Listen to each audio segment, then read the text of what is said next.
So today we're going to begin texturing our cabin that we made in Sketchup. And I have Pixelmator, that's a Mac only program, but you can use GIMP or Microsoft Paint or Photoshop. But there's three very important things that you need to remember.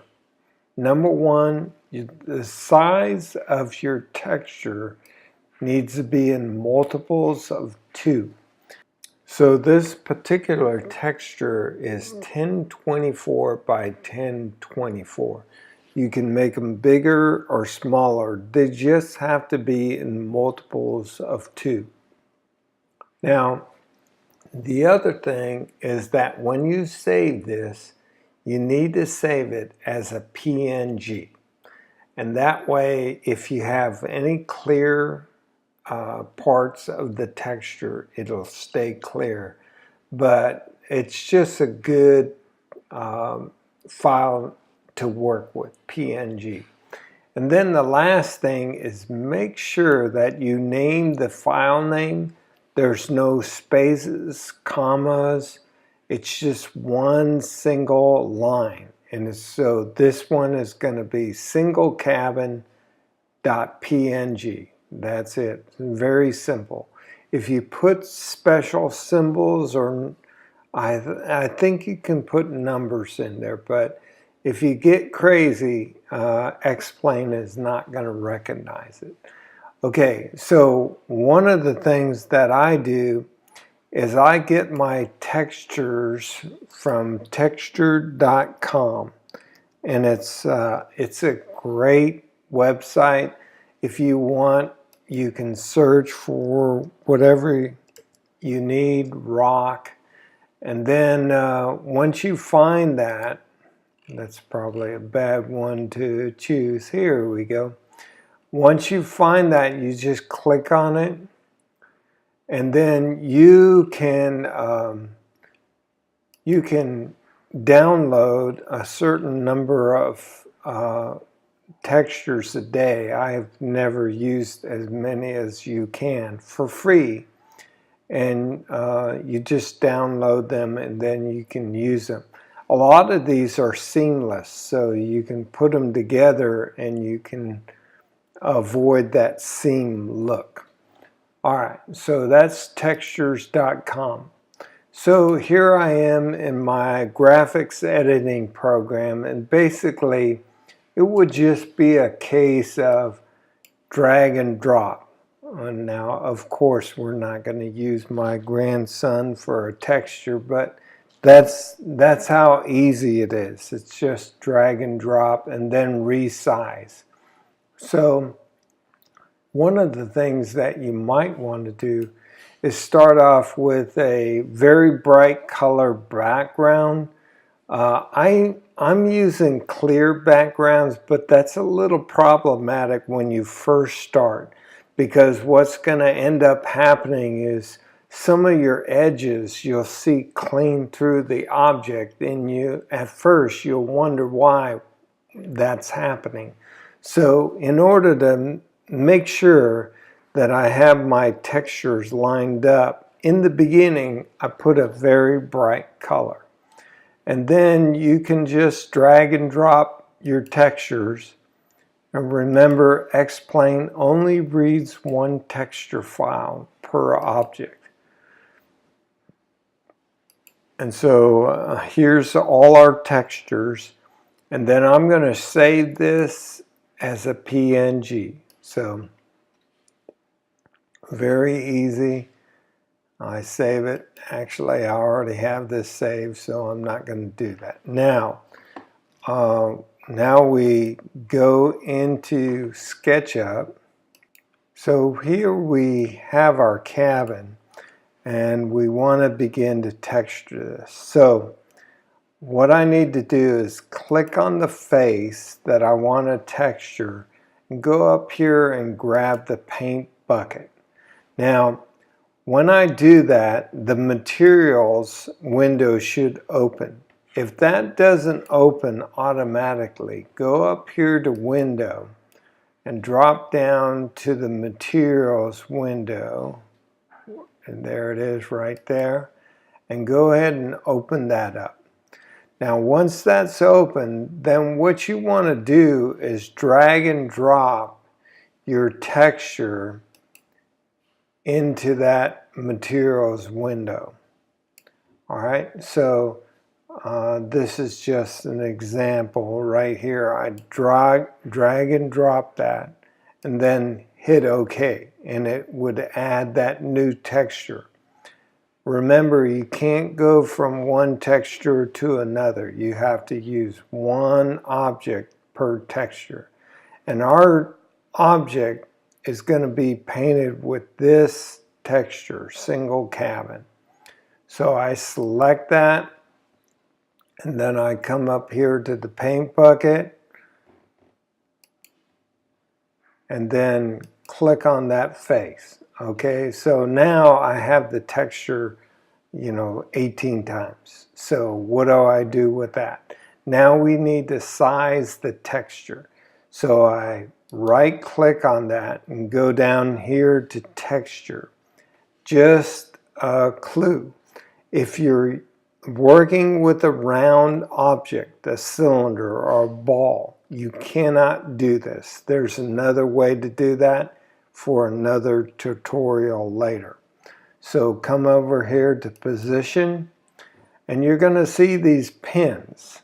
And what we want to do is we want this log portion on this face. So I'm going to click the pin, and then once I click it once, it's just going to follow the mouse. And then I click it again, and I place it into position.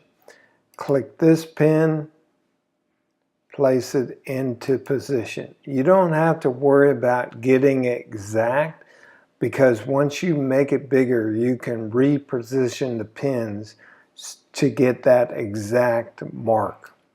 All right, notice when I grab the green pin, that will turn it and resize it.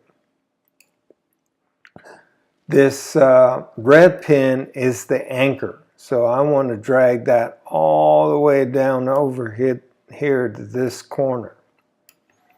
And don't mess with these just yet, because this thing can get really cattywampus quick.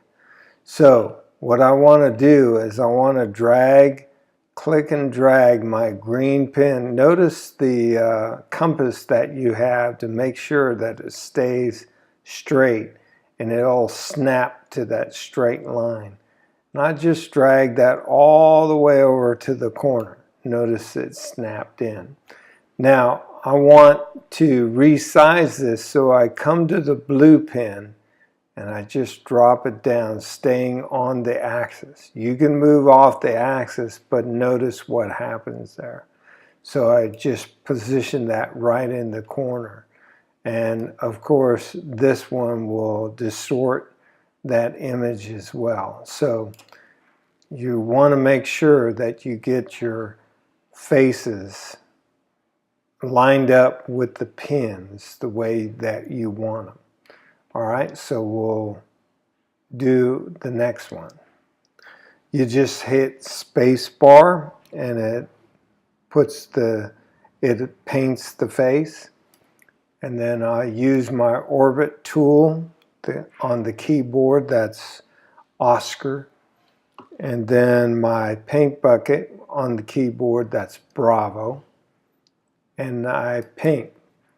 Now notice that I'm right back to where I started, which is fine, because we're going to right click, go to texture, go to position, move the pins to the right place by just click once and drag them into position. Use the red pin as the anchor. Use the green pin to size and rotate. And notice I'm a little bit off right there with my green pin. So, and notice that's clear. So what I would do is just make sure that it's in the right place, and then just drag that down and pop it into place. And that way I can resize it. You look at the red pin here, same thing. So I need to put that in the corner and then just drag this down. Look at what's happening in this corner. Drag that up a little bit. And then I'm going to resize with the blue. Okay, that looks good.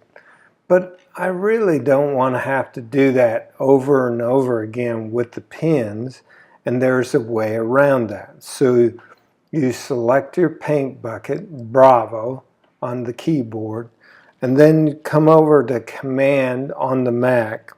It might be Control on the PC. And press down Command, and you're going to get this eyedropper. So you just click once, and it's going to save that position of the texture. I use the orbit tool, come back around, Bravo for the paint bucket, and boom. It might be a little bit off, but it's a lot easier working with it from here. Now maybe it's because of the other side. So I can go over here, click this, Bravo for paint bucket, Command, eyedropper, then orbit, O or Oscar on the keyboard, and then come over here and select the face, Bravo for paint bucket, and look how that just lined up perfectly, because the other face on the other side is the same size. Okay, so if I want the other side, I just click on this, Bravo for paint bucket, Command, got the eyedropper, Oscar for orbit, come back around, select the face, Bravo, and boom. It's exactly the same as the other side. So we can just do that with all the faces. So I'm going to speed up the video and do the roof and the awnings.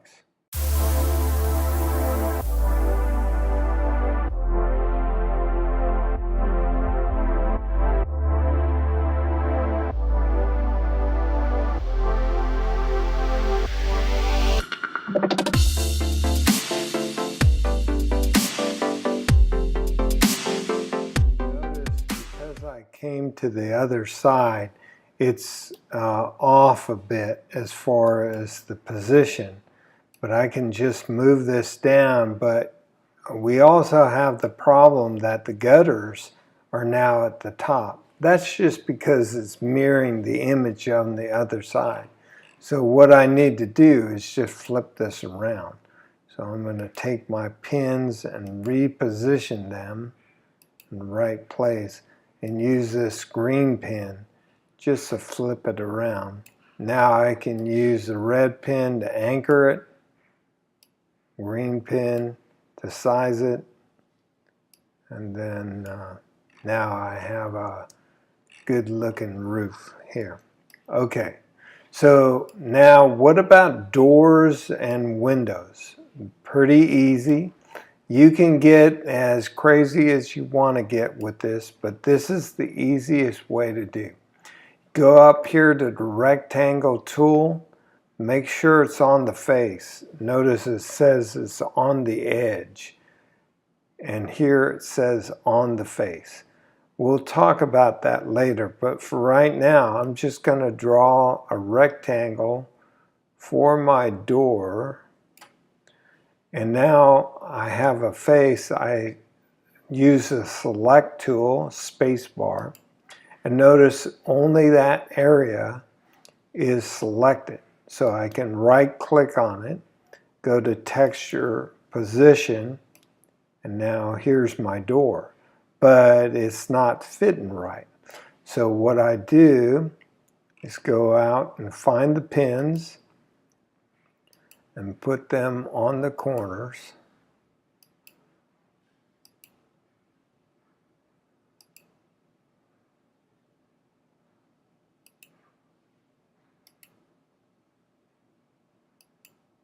And then zoom in, make sure, notice that they're not exact. So when I zoom in, that gives me the opportunity to really get precise on the placement. And then just drag the red as the anchor, move the green, okay, and then move this up a bit into place. And there we go. All right, and I just do the same thing for the window.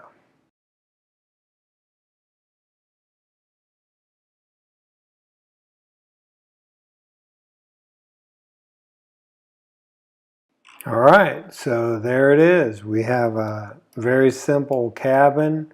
It's painted. You can go ahead and put windows on the other side if you want.